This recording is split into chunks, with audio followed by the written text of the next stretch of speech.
Winters में वैसे तो सब हेल्दी रहते हैं, लेकिन आपको कुछ परेशानी हो रही है तो इसी परेशानी का हल मिलने वाला है आज की इस वीडियो में।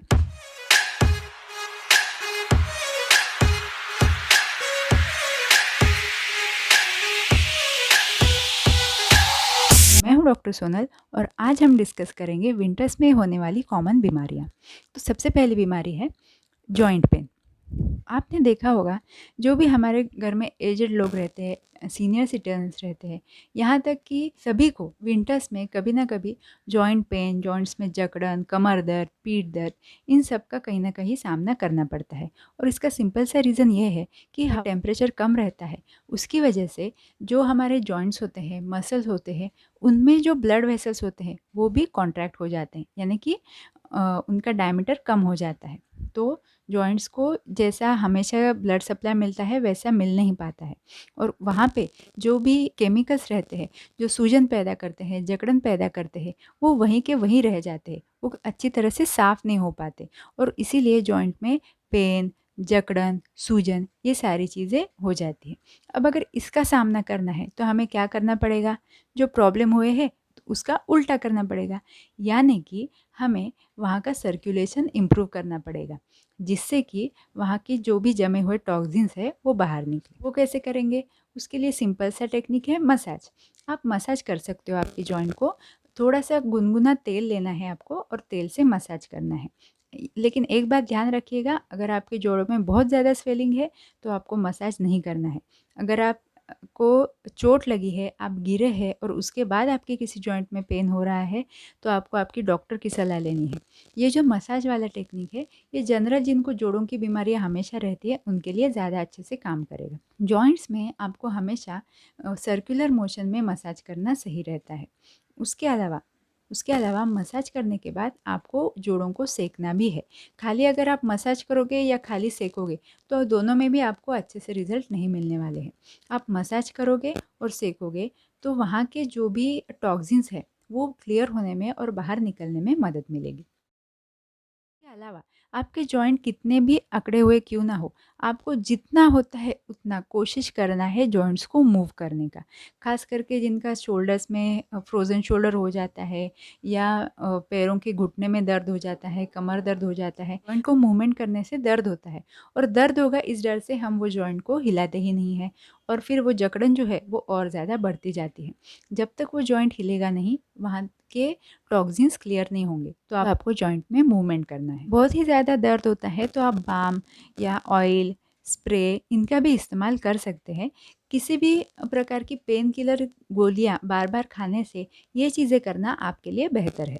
कैल्शियम का तो इस्तेमाल आपको आपके खाने में करना ही है। वो कैसे करना है उसके लिए हमारा एक वीडियो ऑलरेडी पोस्टेड है, उसका लिंक मैं आपको डिस्क्रिप्शन में दे दूँगी, तो वो वीडियो भी आप जाके ज़रूर चेक कीजिएगा। आपको कैल्शियम आपके आहार में कैसे इंक्लूड करना है वो इसमें मिल जाएगा। तो नेक्स्ट आता है अस्थमा। हमारे चेस्ट में, लंग्स में अस्थमा हो जाता है। अस्थमा का भी यही कारण है कि सर्दियों में क्या होता है, एक तो कफ जो है वो सूख जाता है, हमने पहले वीडियो में भी देखा हुआ है, और ठंडी हवा की वजह से हमारे ब्रोंकस, यानी कि एयर को कैरी करने वाले जो छोटे छोटे पाइप्स है हमारे लंग्स में, वो पहले ऐसे बड़े थे, तो ठंडी हवा के कारण वो ऐसे सिकुड़ जाते हैं, और इस प्रकार से सिकुड़ने की वजह से सांस लेने में परेशानी हो जाती है, और जो कार्बन डाइऑक्साइड लंग्स में है वो भी बाहर निकलने में परेशानी हो जाती है, और इस वजह से हो जाती है अस्थमा की शिकायत। अस्थमा के लिए आपकी जो भी मेडिसिन चल रही है वो तो आपको चलने देना है। उसके अलावा आप आपके चेस्ट को ऑयल से मसाज कर सकते हैं। तिल तेल में थोड़ा सा सेंधा सेंधा नमक डाल के आप आपकी चेस्ट को मसाज कीजिए और अच्छे से स्टीम कीजिए। इससे आपको अस्थमा में काफ़ी अच्छे से मसाज मिलेगा। ध्यान रखिएगा, चेस्ट और बैक ये दोनों को भी आपको मसाज करना है और स्टीम लेना है, क्योंकि हमारे लंग्स जो है वो पूरे चेस्ट में रहते हैं, तो बैक की तरफ भी हमारे लंग्स का एक्सपोजर रहता है। उल्टा बैक को जब आप मसाज करते हैं तो वहाँ पे लंग्स का काफ़ी सारा अच्छा एरिया कवर हो जाता है।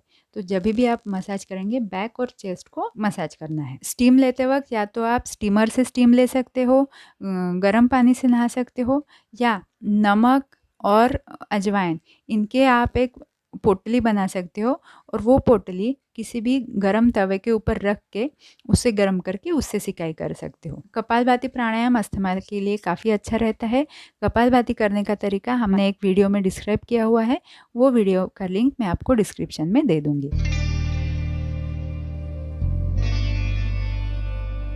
अब सर्दियों में सबसे ज़्यादा इंसिडेंस होता है हार्ट अटैक और स्ट्रोक का, स्ट्रोक यानी कि पैरालिसिस। तो हार्ट अटैक और ब्रेन स्ट्रोक का इनका जो इंसिडेंस है वो सर्दियों में बढ़ता है। अब ये क्यों? क्योंकि जैसा मैंने पहले भी बोला था, ठंडी रहती है तो हमारी ब्लड वेसल जो रहती है वो भी थोड़ा-सा सिकुड़ जाती है।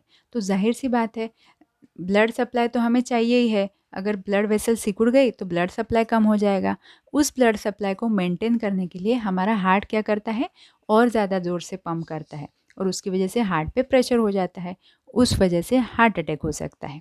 उसी वजह से बीपी भी बढ़ता है। और अगर ये हार्ट ने पंप करते हुए भी हमारे ब्रेन को अच्छे से सप्लाई नहीं हुआ तो ब्रेन स्ट्रोक भी हो सकता है। तो ये चीज़ के लिए मेन कल्प्रिट कौन है? तो हमारे जो वेसल सिकुड़ गए हैं वो। तो अब इनको कैसे कम कर सकते हैं?